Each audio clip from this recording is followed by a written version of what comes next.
Hello guys, it is English teacher channel for good English. In previous one of the lectures, we have discussed about the clauses.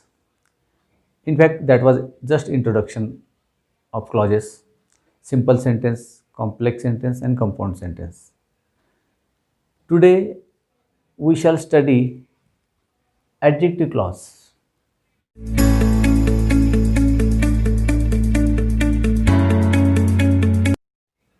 So, simple sentence, compound sentence and complex sentence. All the sentences are useful here too because we find adjective clause or noun clause or adverb clause in a subordinate clause. So to find these clauses, there must be a complex sentence because in simple sentence there is only one verb and subject plus verb, only a main clause. Secondly,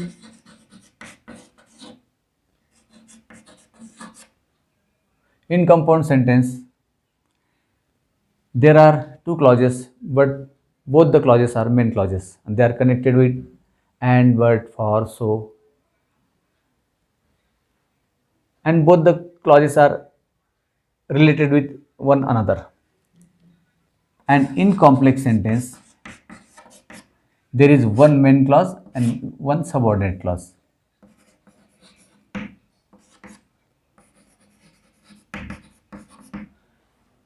At least one subordinate clause, and in subordinate clause we can find noun clause, adjective clause or adverb clause.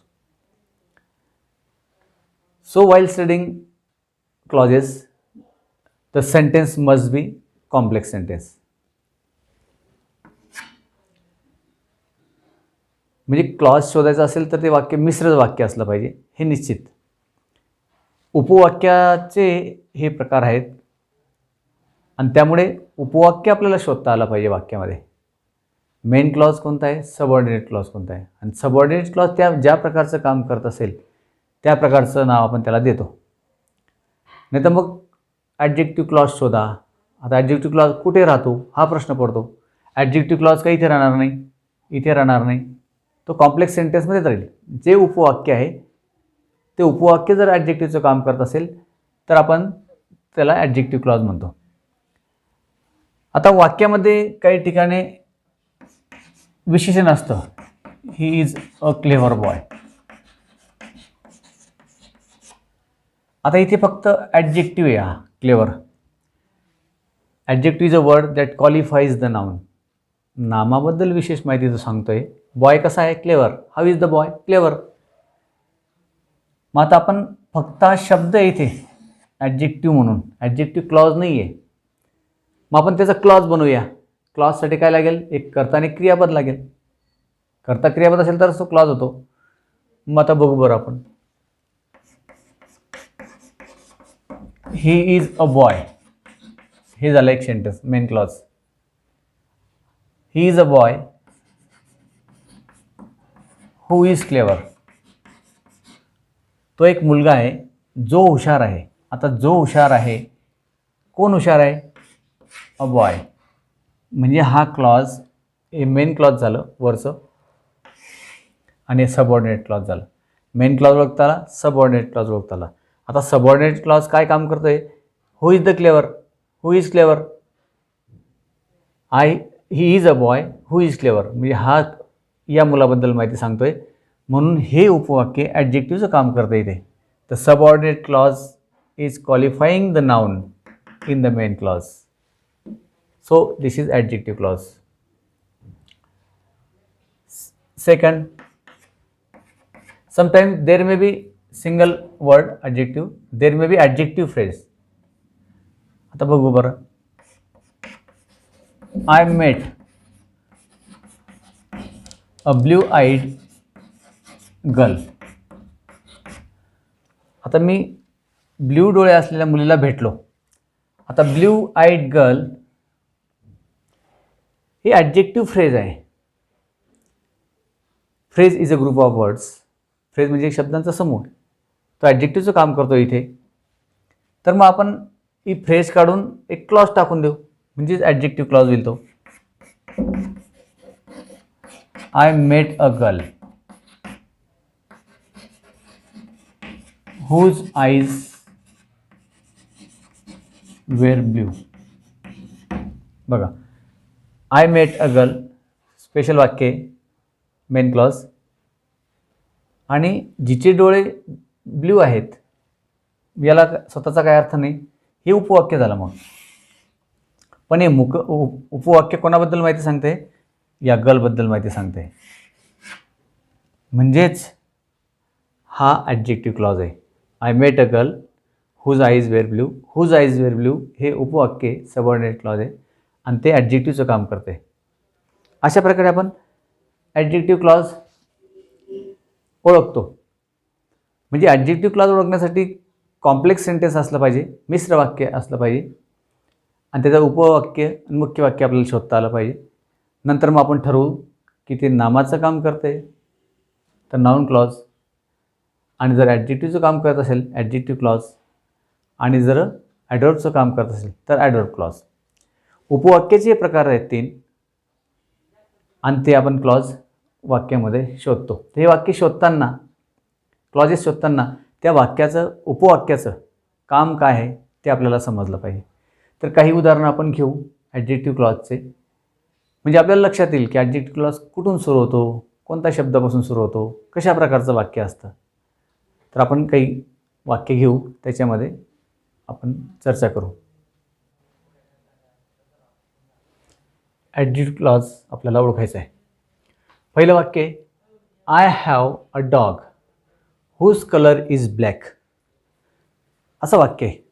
तर या वाक्यामध्ये अगोदर आपण main clause कोणता आहे आणि subordinate clause कोणता आहे ते ओळखू, नंतर आपण ठरवू. आता आय हॅव अ डॉग, आता हुज हे जे जोडणारे शब्द आहेत, हुज आहे, उईच आहे, हू आहे, दॅट आहे, याच्यानंतर शक्यतोवर हा उपवाक्य आहे असा आपण एक अर्थ लावू शकतो. हुज कलर इज ब्लॅक, ज्याचा रंग काळा आहे. कोणाचा रंग काळा आहे याला स्वतःचा अर्थ नाही, म्हणजे उपवाक्यच आहे. आणि हे मुख्य वाक्य, the I have a dog, subject verb, इथं पण सब्जेक्ट वर्ब आहे. आता मेन क्लॉज झाला आणि सबऑर्डिनेट क्लॉज झाला. आय हॅव अ डॉग, माझ्याजवळ एक कुत्रा आहे, ज्याचा रंग काळा आहे. ज्याचा रंग काळा आहे म्हणजे या डॉगबद्दल तो हा क्लॉज माहिती सांगतोय, म्हणून तो ॲडजेक्टिव्ह क्लॉज आहे. आलं लक्षात? I have a dog whose colour is black, ज्याचा रंग काळा आहे म्हणजे हा क्लॉज या नामाबद्दल माहिती सांगतोय, या डॉगबद्दल माहिती सांगतोय. असा डॉग की ज्याचा रंग काळा आहे म्हणजेच हा ॲडजेक्टिव्हचं काम करतोय, म्हणून हा ॲडजेक्टिव्ह क्लॉज आहे. Main clause I have a dog, subordinate clause whose colour is black, आणि प्रकार adjective clause, qualifying the noun in the main clause. अशी 2-3 वाक्ये परीक्षेत लिहायची असतात, आणि ओळखायचं असेल तर फक्त अंडरलाईन करा. जशा प्रकारचं विचारणा केली असेल तशा प्रकारे परीक्षेत लिहायचा. अंडरलाईन द सबऑर्डिनेट क्लॉज, फक्त अंडरलाईन करून द्यायची सबऑर्डिनेटला. काही वेळेस सांगतात आयडेंटिफाय द क्लॉज, मग तुम्हाला तो क्लॉज मेन क्लॉज सांगावा लागेल, सबऑर्डिनेट क्लॉज सांगावा लागेल, त्याचा प्रकार सांगावा लागेल, आणि याला क्वालिफाय करतो ते पण सांगू.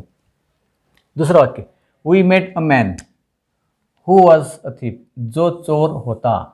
हे उपवाक्य आहे, लक्षात येऊन जातं आपल्या. वी मेट अ मॅन, आम्ही अशा माणसाला भेटलो जो चोर होता. जो चोर होता म्हणजे कोणता आहे, हा माणूस. हे नाऊन आहे, हा मेन क्लॉज आहे, आणि सबऑर्डिनेट क्लॉज आहे त्याचा प्रकार आहे ॲडजेक्टिव्ह क्लॉज, याला क्वालिफाय करतो. तिसरं वाक्य, here is the pen you want. आता येथे पेन आहे, मुख्य वाक्य. इथे जो वगैरे काही नाही आहे, यू वॉन्ट हे उपवाक्य. Here is a pen, which you want असं पण चालेल. हेअर इज अ पेन,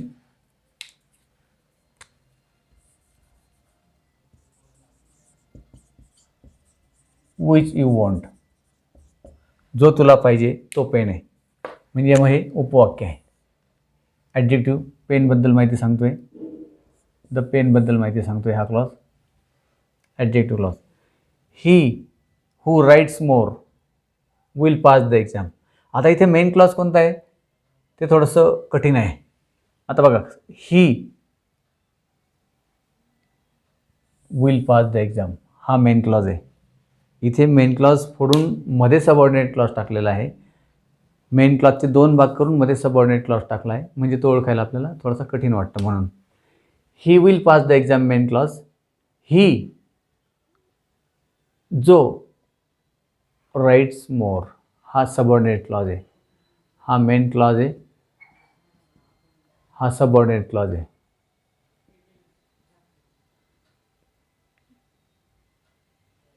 तो पास होईल परीक्षा जो जास्त लिहितो. आता जो जास्त लिहितो हा कोणाबद्दल माहिती सांगतोय? ही बद्दल माहिती सांगतोय. ॲडजेक्टिव्ह क्लॉज आहे, ही बद्दल माहिती सांगतोय. आता do you know the man who has war red shirt, ज्याने लाल शर्ट परिधान केलेला आहे तो मनुष्य. Do you know the man हा मेन क्लॉज आहे, हा सबऑर्डिनेट क्लॉज आहे. हा या माणसाबद्दल माहिती सांगतोय म्हणून तो ॲडजेक्टिव्ह क्लॉज आहे. इथे म्हणजे बघा, हू नंतर विच, दॅट असे शब्द येतात जोडणारे.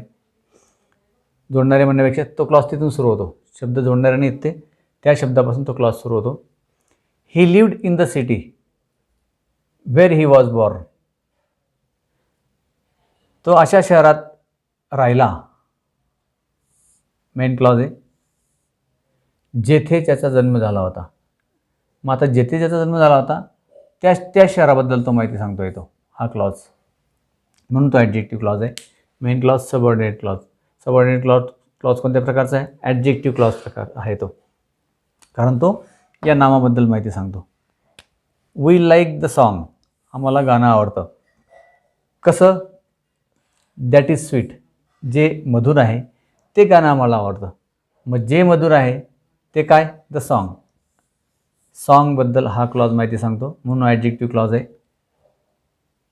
पुढे, people who eat too much die early. इथे पण मेन क्लॉज शोधायला थोडी अडचण येईल आपल्याला.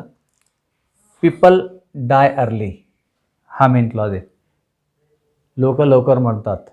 कोणते? जे जास्त खातात. असा एक रेशो आहे, आपण डायरेक्ट म्हणू शकत नाही, पण एक उदाहरण आहे. People die early, main clause बाजूला लिहायचं. Main clause people die early. Subordinate clause who eat too much, दोन्ही लिहिले. आणि मग type adjective clause qualifies the noun people in main clause, याला क्वालिफाय करतो. पुढे, this is the road which leads to station. Which leads to station, जो स्टेशनवर घेऊन जातो तो, असा रस्ता. म्हणजे हा मेन क्लॉज आहे, हा सबऑर्डिनेट क्लॉज आहे. सबऑर्डिनेट क्लॉज ॲडजेक्टिव्ह क्लॉज प्रकारचा आहे, कारण तो या नामाबद्दल माहिती सांगतोय. Last one, the house that is very big is ours. इथे पण क्लॉज फोडलेला आहे. द हाऊस इज आवर्स, घर आमचं आहे. मुख्य वाक्य कोणतं? जे खूप मोठं आहे. हा सबऑर्डिनेट क्लॉज आहे आणि हा मेन क्लॉज आहे. मेन क्लॉज लिहिताना द हाऊस इज आवर्स असं लिहायचं आणि पुढे लिहायचं मेन क्लॉज, आणि that is very big subordinate clause. क्लॉजचा प्रकार ॲडजेक्टिव्ह क्लॉज. का? कारण हा क्लॉज सांगतो मेन क्लॉजमधील या घराबद्दल माहिती सांगतो. घर कसं? जे मोठं आहे. अशा प्रकारचे अनेक उदाहरणं आपण जर पाहिले तर तुम्हाला लक्षात येईल की ॲडजेक्टिव्ह क्लॉज कुठून सुरू होतो आणि त्याच्या कशा प्रकारची रचना असते. तर मित्रांनो, ॲडजेक्टिव्ह क्लॉज तुम्हाला समजला असेल. व्यवस्थित बघा, अजून क्लॉजेसवर अनेक लेक्चर होतील. व्यवस्थित समजून घ्या. कॉमेंट करा, लाईक करा, सबस्क्राईब करा, मित्रांना शेअर करा. आणि क्लॉजेसबद्दल विशेष माहिती जी सांगितली एका लेक्चरमध्ये, ते लेक्चर पण बघा. म्हणजे त्याच्यावरून तुम्हाला क्लॉजेसचा परिचय होईल आणि या लेक्चरवरून ॲडजेक्टिव्ह क्लॉज समजेल. आणि उरलेले क्लॉजेस आपण पुढच्या लेक्चरमध्ये घेऊ. तोपर्यंत ठीक आहे. Good bye. Have a nice day.